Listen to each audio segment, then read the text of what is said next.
16 साल मेहनत की और 16 साल मेहनत के बाद तूने आधी से ज्यादा दुनिया फतेह की, लेकिन तू ही कहता था ना कि जब मैं जनाजे में जाऊंगा तो मेरे दोनों हाथ बाहर कर देना ताकि मैं हाथ खाली लेकर के जाऊं। मुसलमानों, जो बात मैं कर रहा हूं ये तकरीर नहीं बल्कि ये दिल की आवाज है। अगर ये बात तुमने समझ लिया तो तुम अपने मुकद्दर पर रश्क करोगे। कोई सिकंदर और किसी की कोई औकात नहीं है तुम्हारे सामने। मेरी बहनों की भी तवज्जो चाहता हूं। 16 साल मेहनत करके जिसने जंगलों बियाबान में घास फूस पर सोया और आधी से ज्यादा दुनिया फतेह की, जब जनाजे में गया तो खाली हाथ गया और उसको क्या मिला? आधी से ज्यादा दुनिया की हुकूमत मिली और हाथ खाली गया। लेकिन सुन्नियों, उसको आधी से ज्यादा दुनिया मिली है और तुम्हें अल्लाह का महबूब मिला है, तुम्हें मालिके कौनैन मिला है, तुम्हें मुस्तफा जाने रहमत मिले हैं। और तुम जब दुनिया से जाओगे तो खाली हाथ नहीं जाओगे, अपने जनाजे में हाथों में दामने मुस्तफा लेकर के जाओगे। इससे बड़ी नेमत क्या हो सकती है? और अगर तुम दामने मुस्तफा ले जाने में कामयाब हो गए तो मेरे इमाम कहते हैं नकीरैन करते हैं ताजीम मेरी। अरे ये इंसान क्या इंसान, फरिश्ते भी तुम्हारी ताजीम करेंगे। नकीरैन करते हैं ताजीम मेरी, फिदा हो के तुझ पे ये इज्जत मिली है। किस बुनियाद पर? तुम्हारे हाथों में दामने मुस्तफा अगर रह गया, जनाजे में तुम दामने मुस्तफा ले गए, फरिश्ते तुम्हारी ताजीम करेंगे, तुम्हारी कब्र जन्नत के बागों में से बाग बन जाएगी। अगर उलमा बैठे हुए हैं पीछे तो मैं उनकी तवज्जो चाहता हूं दुआ लेने के लिए। तुम्हें जन्नत में जाने की जरूरत नहीं है, जन्नत तुम्हारी कब्र में सिमट आएगी और तुम्हारी कब्र जन्नत के बागों में से बाग बन जाएगी। ये कब होगा?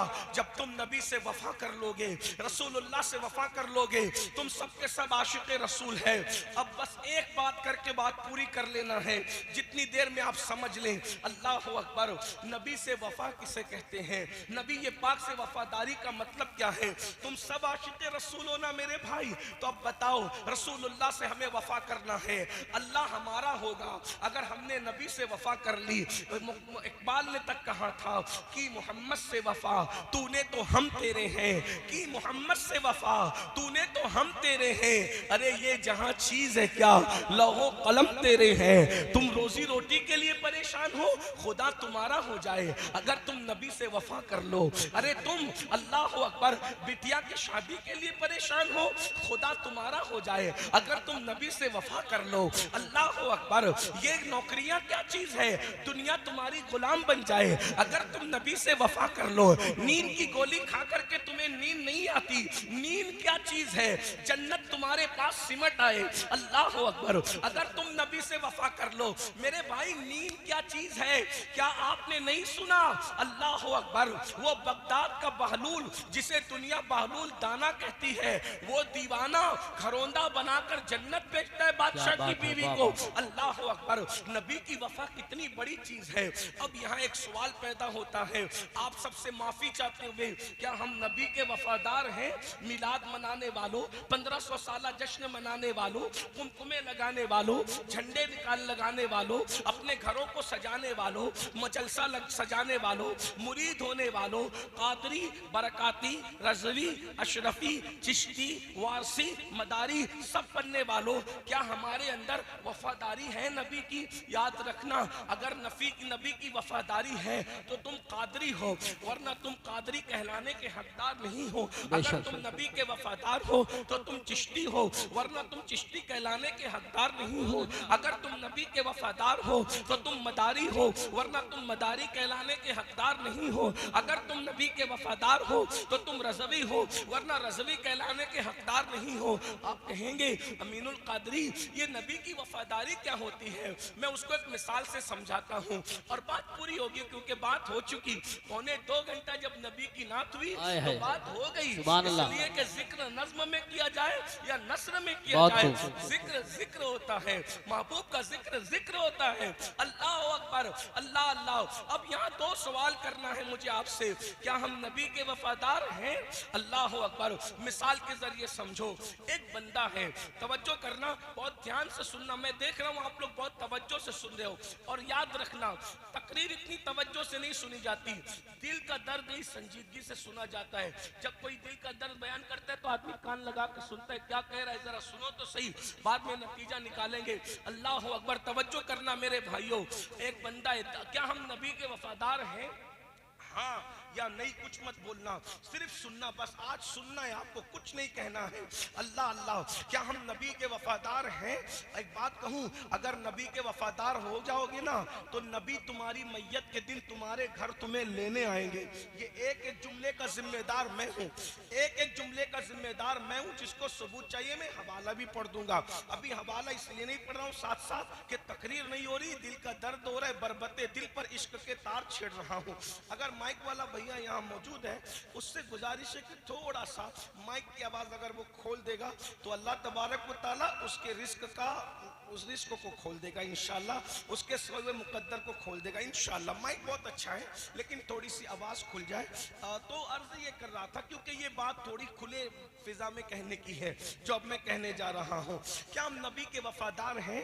अगर हम नबी के वफादार हो जाएं, लोग कहते हैं नबी कब्र में तशरीफ लाते हैं, मैंने कहा आते सबकी कब्र में, लेकिन जो वफादार होता है मरने से पहले हुजूर उसके सराहने होते हैं, उसको लेने खुद आते हैं। अब बताओ जिसको लेने रसूलुल्लाह आए उसको कब्र का खौफ क्या है? बल्कि मैं तो कहता हूँ यूसुफ अलैहिस्सलाम को देखें तो उंगलियां कटने का दर्द ना हो, जाने यूसुफ सामने हो तो रूह निकलने का मजा क्या होगा। मेरे इमाम कहते हैं जान तो जाते ही जाएगी कयामत, ये है जान तो जाते ही जाएगी कयामत, ये है।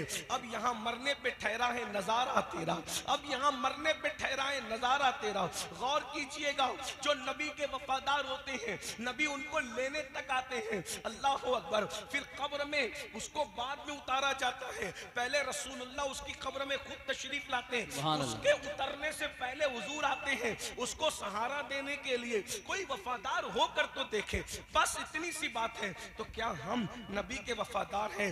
हजारों लोग सरे शाम से लेकर अभी रात निस्फ गुजर चुकी, रात की सियाह जुल्फें उसके कमर से नीचे ढलक कर घुटनों की तरफ बढ़ रही है। ऐसे में आप यहाँ इश्क रसूल में बैठे हुए इतनी गर्मी में सुन रहे हो। क्या हम नबी के वफादार हैं? मैं कोई फतवा देने नहीं आया, लेकिन अपने आप से पूछो, दिल सबसे बड़ा मुफ्ती होता है। क्या हम नबी के वफादार हैं या नबी पे जुल्म करने वाले हैं? नबी पे जुल्म करने वाले हो या नबी से वफा करने वाले हो? नबी से जफा करने वाले हो या नबी से वफा करने वाले हो? क्या हम नबी के वफादार हैं? बस इतनी सी बात है। अब आपसे पूछता हूं, एक शख्स है, एक शख्स एक देहात में रहता है, देहात में रहता है, उसके घर में फाका कशी है, फाके पे फाका है, फाके पे फाका है। वो शख्स जो है, आपके ये गांव का नाम क्या है?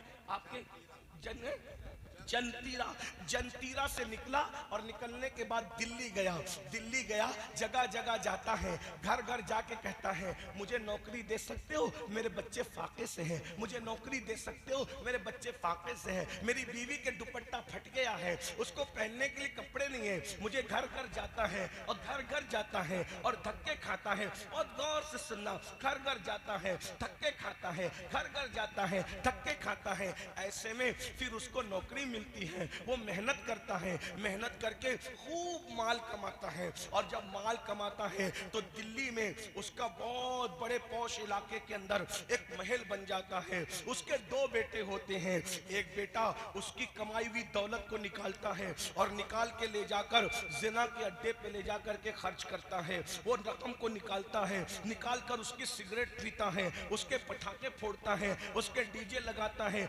नचनियों पे खर्च करता है, मुजरों पे खर्च करता है, गानों पे खर्च करता है। एक बेटा ऐसा है। दूसरा बेटा कहता है नहीं नहीं, मेरे बाप ने बहुत मेहनत से कमाया है, मेरे बाप का पसीना माथे से जो है वो पैर तक आया है, तब कहीं जाकर ये बिल्डिंग बनी है, तब कहीं जाकर ये बंगला बना है, तब कहीं जाकर ये माल आया है। मैं अपने बाप की दौलत को आग नहीं लगाऊंगा, इसकी हिफाजत करूंगा, इसमें बढ़ोतरी करूंगा।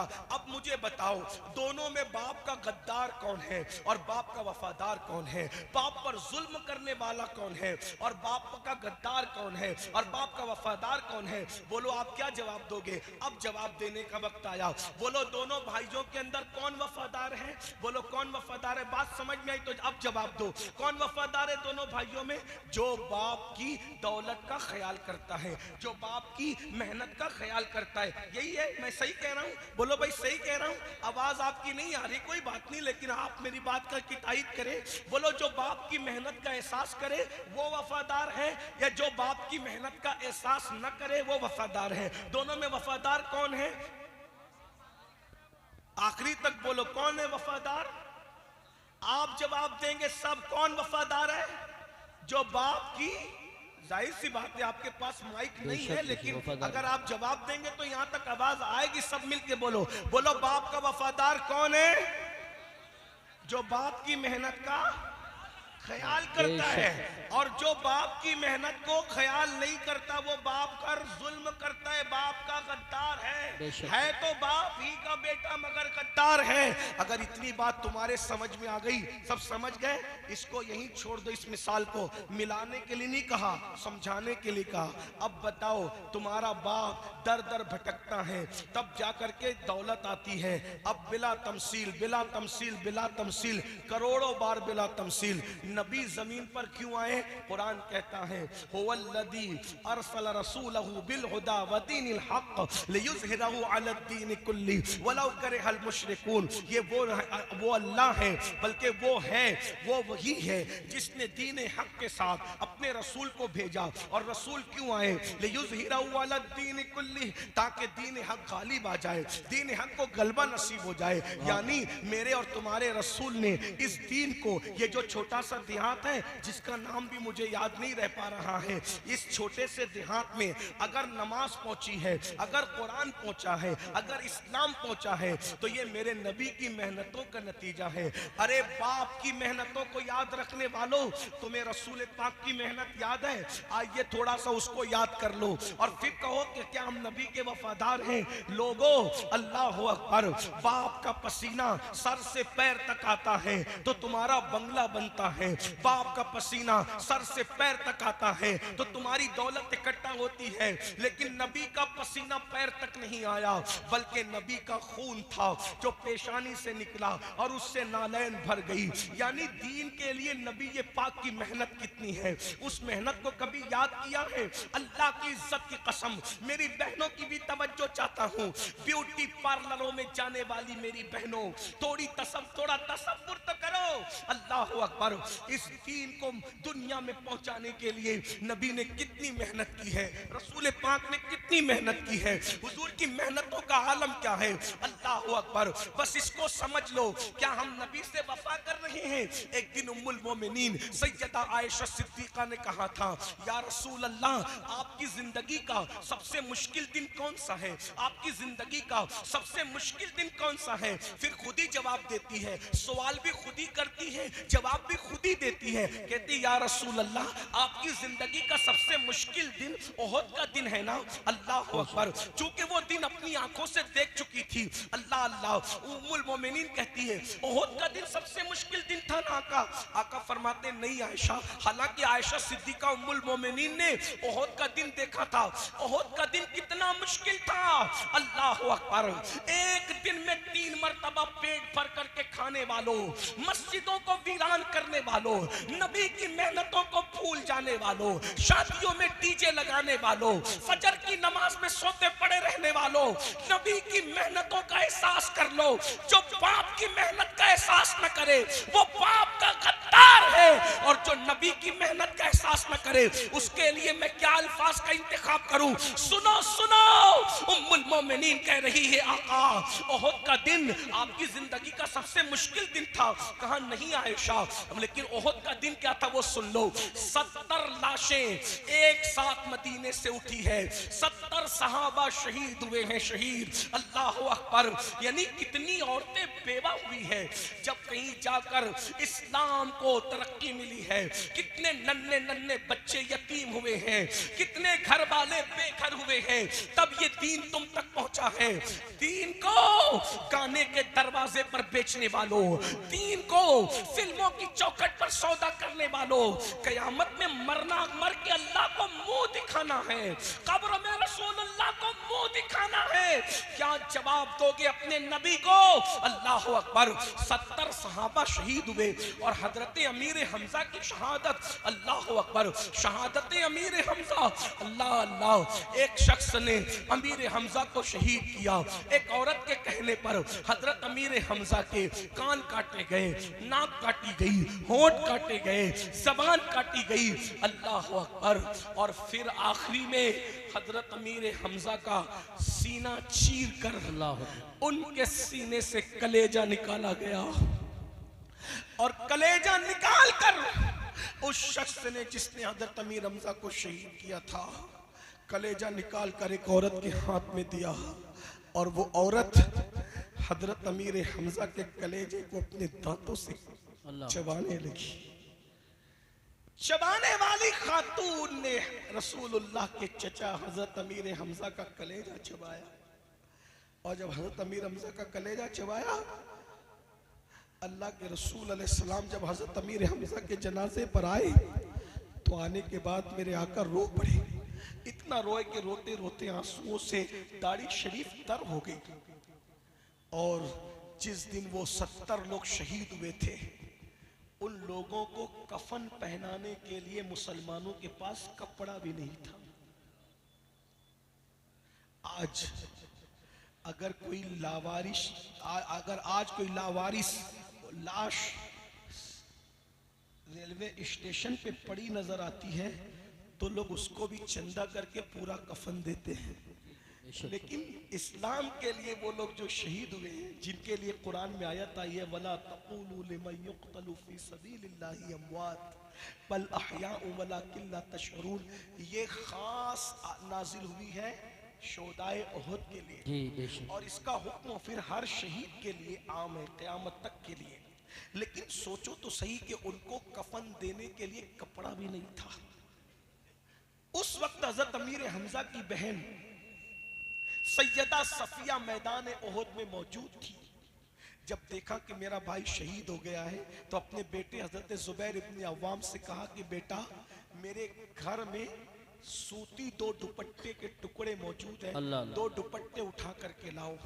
और वो जो 2 दुपट्टे उठा करके लाए तो कहा, या रसूल अल्लाह, ये 2 सूती दुपट्टों के टुकड़े हैं, मेरे भाई हमजा को इसमें आप कफन पहना दें। तो मेरे आका ने रोते हुए कहा था कि हमजा की बहन इस मैदान में मौजूद है तो हमजा के लिए उसने कफन का इंतजाम कर दिया।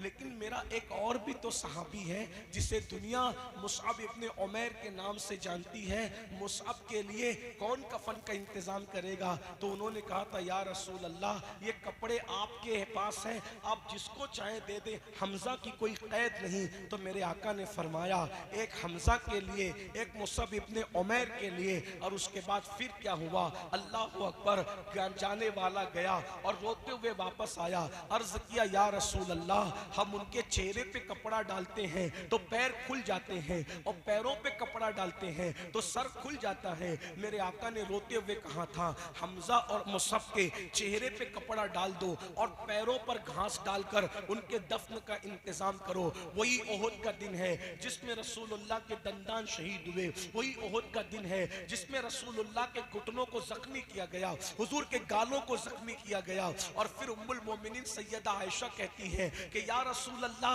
आपकी जिंदगी का सबसे मुश्किल दिन ओहद का दिन था। आका फरमाते, नहीं, इतनी मुश्किलों के बाद भी कहा ओहद का दिन मुश्किल नहीं था, बल्कि पूछा फिर कौन सा दिन मुश्किल था? तो मेरे आका फरमाते हैं, आयशा, ताइफ का दिन मेरी जिंदगी का सबसे मुश्किल तरीन दिन था। जश्न मिलाद मुस्तफ़ा की महफिल सजाने वालों, ये ताइफ का दिन क्या दिन था? मेरे आका अलैहिस्सलातु व तस्लीम जब जब ताइफ में गए तो एक ही गुलाम साथ में था। अल्लाह के रसूल अलैहिस्सलातु व तस्लीम ताइफ वालों के घर घर जाते और उनको दीन की दावत देते, लेकिन किसी ने इस्लाम कबूल नहीं किया। बल्कि इस्लाम कबूल नहीं किया, लेकिन चंद लड़कों को, चंद छोकरों को अल्लाह के रसूल के पीछे लगा दिया और कहा इनको पत्थरों से मारते रहो और पीछे चिल्लाते रहो कि पागल पागल माज़अल्लाह सुम्मा माज़अल्लाह। इस तरीके से वो चिल्लाते रहे। आका फरमाते हैं आयशा जिस वक्त वो मुझे मारते थे सर से लेकर पैर तक खून की फुहारें थी, पूरा वजूद खून से लहू लहान था, हत्ता के नालैन खून से भर गई। आका फरमाते हैं बतकाज़े बशरियत जब अल्लाह के रसूल बैठ गए तो उन्होंने हुजूर को बैठने नहीं दिया, बल्कि दोनों हाथ पकड़ के हुजूर को खड़ा किया और खड़ा करने के बाद हुजूर की पिंडलियों पे उन्होंने पत्थर मारे। पिंडली समझते हैं, पिंडलियों पे पत्थर मारे। अब मैं तुमसे पूछता हूँ, इस तरह की मेहनत करने वाले रसूल जिन्होंने मेहनत करके दीन को हम तक पहुंचाया, आज हमारे पास दीन की अहमियत क्या है? आज हमारा नौजवान जलसे में तो कहता है कि गुलामी रसूल में मौत भी कबूल है, लेकिन जब फजर की नमाज की बात आती है तो बहुत सादगी से कहते हैं मौलाना हमें नमाज का टाइम नहीं मिलता। बोलो अगर बाप की मेहनतें सामने हो तो बड़ी से बड़ी मेहनत करने के लिए बेटा तैयार होता है कि नहीं होता? तो रसूल पाक की मेहनतों की कद्र क्यों नहीं करते? क्या तुम ये सोचते हो कि आका ने चांद के 2 टुकड़े किए थे और पूरा मक्का मुसलमान हो गया था? चांद के टुकड़े करना हक है, सूरज को पलटाना हक है, दरख्तों को अपने पास बुलाना हक है, मगर याद रखो ये मौजज़ात देखकर जालिमों ने कहा था ये तो जादू है, लेकिन रसूल पाक की मेहनतें थी। उन मेहनतों की वजह से वो कलमा पढ़ के मुसलमान हुए थे। खालिद इब्ने वलीद कहते हैं एक एक दरवाजे पर अल्लाह के रसूल दिन में 17 मर्तबा गए इस दीन के लिए। अल्लाह महसूस कर सकते हो तो महसूस करो, एक एक दरवाजे पर अल्लाह के रसूल एक एक दिन में 17 मर्तबा गए। मक्के के कुफार ये प्लान बनाते थे जब आज अल्लाह के रसूल आएंगे तो हम इतना हुजूर को सताएंगे कि दोबारा हुजूर नहीं आएंगे, लेकिन इतना सताया जाता था आका फिर दोबारा तशरीफ लाते थे, फिर दोबारा उससे ज्यादा सताया जाता था। आका तीसरी मर्तबा आते थे, फिर तीसरी मर्तबा उससे ज्यादा सताया जाता था, हुजूर चौथी मर्तबा आते थे। खालिद इब्ने वलीद कहते हैं 17 मर्तबा मेरे आका एक दिन में लोगों के घरों पर तशरीफ ले गए इस दीन के लिए। अब मुझे बताओ हमारे नजदीक मजहब की अहमियत क्या है, दीन की अहमियत क्या है? अगर ट्रेन पकड़ना हो तो 5 बजे हमारी आंख खुल जाती है, लेकिन फजर की नमाज में जाना हो तो हमारी आंख नहीं खुलती। अब आपसे मैं पूछता हूँ बताओ जब कोई इतनी मेहनत करे, एक बच्चा होता है ना बच्चा, अगर वो बच्चा घरौंदा है उसके घरौंदे को तुम तोड़ो तो वो बच्चा रोता है, चीखता है, चिल्लाता है हाय मेरी मेहनत, हाय मेरी मेहनत। अब आपसे पूछना चाहता हूँ बच्चे का बनाया हुआ घरौंदा अगर तुम उसकी कद्र न करो तो वो रोता है। रसूलुल्लाह का कायम किया हुआ दीन, आज ये जो दीन की बहारें हैं, आज ये जो दीन में रानाइयां हैं, आज ये जो दीन का गुलशन हरा भरा है, अगर तुम इसकी कद्र नहीं करोगे तो इसकी तकलीफ किसको होगी? अल्लाह के रसूल को होगी, मुस्तफ़ा जाने रहमत को होगी। मेरे भाइयों कितना अफसोस होता है ना, आज मुसलमान ज़िना की गंदी फिल्में रात के 3-3 बजे तक देखता है। क्या समझते हो क्या अल्लाह के रसूल को इसकी खबर नहीं होती? हम किसी मर के मिट्टी में मिल जाने वाले का कलमा नहीं पढ़ते, हम तो उस नबी का कलमा पढ़ते हैं जो जिंदा है, हमारी जानों से ज्यादा करीब है। तू जिंदा है वल्लाह, तू जिंदा है वल्लाह। मेरी चश्मे आलम से छुप जाने वाले, मैं सबसे पूछता हूँ अरे डिजिटल जो वो जुआ खेलने वालों, डिजिटल तौर पे जुआ खेलने वालों, जो आज मोबाइल के अंदर तुम इजी मनी के चक्कर में और तुम जो है शॉर्ट टाइम में करोड़पति बनने के चक्कर में जो डिजिटल जुआ खेल रहे हो, उसके बारे में आका ने फरमाया कि जो जुआ खेलेगा कयामत के दिन उसका हाथ सूअर के खून में रंगा हुआ होगा। और अगर कोई ये सोचता है कि रिंद के रिंद रहे, हाथ से जन्नत न गई, तो याद रखिए, अच्छी तरह याद रखिए मेरे भाइयों कि मेरे आका फरमाते हैं जो जुआ खेलने के बाद नमाज के लिए जाता है और नमाज के लिए वुजू करता है, गोया वो सूअर के खून से वुजू करता है, वो सूअर के खून से हाथ पांव धुलता है। जरा बताओ तो सही मेरे आका अलैहिस्सलाम के गुलामों, कितनी तकलीफ पहुंचाओगे। मैं एक जुमला अक्सर अपने जवानों से कहता हूं, हजाम की कुर्सियों पे बैठकर दाढ़ी मुंडवा करके कटरों में फिकवाने वालों, शादियों में डीजे लगाने वालों, गाने सुनने वालों, जिना के अड्डों को आबाद करने वालों, औरतों को पाप की नजर से देखने वालों, मौत को भूलने वालों,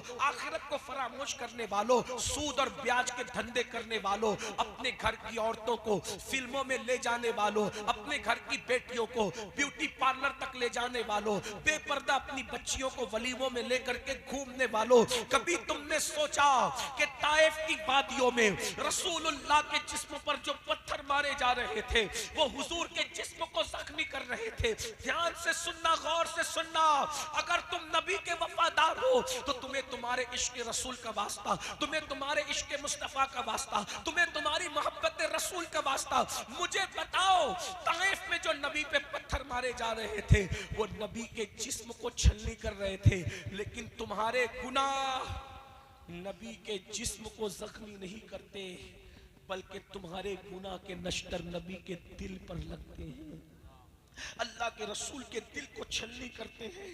बताओ, आशिक रसूल इसीलिए होता है कि वो अपने महबूब का दिल दुखाए, वो अपने आका का दिल दुखाए। मेरे भाई, जो अपनी माँ का दिल दुखाए, मरते वक्त उसकी जबान पे कलमा नहीं आता। जो नबी का दिल दुखाए, मरते वक्त उसकी जबान पे कलमा कैसे आएगा। मैं जानता हूँ कि गुनाह करते वक्त किसी मुसलमान की ये नीयत नहीं रहती कि वो अपने रसूल का दिल दुखाए, वो अपने नबी को दिल को तकलीफ पहुँचाए, लेकिन लाशऊरी तौर पर नबी का दिल तो दुख रहा है ना, नबी के दिल को तो तकलीफ पहुंच रही है ना। तुम सोचते हो अरे ये मौलवी लोग क्या करेंगे, हम नमाज नहीं पढ़ते, हमारी अपनी मर्जी है, हम अपनी मर्जी से जीते, हमारी अपनी मर्जी है। मेरे भाई, मौलवी कुछ करे ना करे उसका तो इख्तियारी कुछ नहीं, लेकिन मौला मुस्तफ़ा जाने रहमत 24 घंटा तुझे देख रहे हैं, तू नबी की निगाह में है। आका अलैहिस्सलातु व तस्लीम जब तुझे गुनाह करते देखते होंगे तो हुजूर के दिल पे क्या गुजरती होगी। इसी दिन के लिए मैंने पत्थर खाए थे, इसी दिन के लिए मेरे दांत मैंने शहीद करवाए थे, इसी दिन के लिए मेरे घुटने जख्मी हुए थे, इसी दिन के लिए जो है मैंने इतने दुख उठाए थे, इतनी तकलीफें उठाई थी। और फिर याद रखना, यहाँ तो हुजूर तुम्हें कुछ नहीं कह रहे हैं, यहाँ हुजूर का दिल दुखी हो रहा है, हुजूर के दिल पे नश्तर लग रहे हैं। बल्कि एक बात मुझे याद आई, एक नवाब साहब हजाम की कुर्सी पे बैठ के दाढ़ी मुंडा रहे थे, तो अल्लाह अकबर, एक मजसूब वहां से गुजरे तो उन्होंने कहा, नवाब साहब दाढ़ी छील रहे हो। तो नवाब साहब शायर थे, नवाब साहब ने अपनी धुन में शायराना अंदाज में जवाब दिया उस मजसूब बुजुर्ग को कि बाबा दाढ़ी ही तो छील रहे हैं, किसी का दिल थोड़े छील रहे हैं। तो उस मजसूब ने रोते हुए कहा था, अगर तुझे पता होता कि तू किसका दिल छील रहा है, अरे तेरे चेहरे पे चलने वाला वस्तरा तेरे चेहरे पे बाद में चलता है, पहले ये रसूलुल्लाह को अज़ियत पहुंचाता है। मेरी कौम के जवानों, तुम्हें क्या हो गया? जो तुम्हें गिलास पानी पिलाता है, जो तुम्हें नौकरी देता है, तुम उसके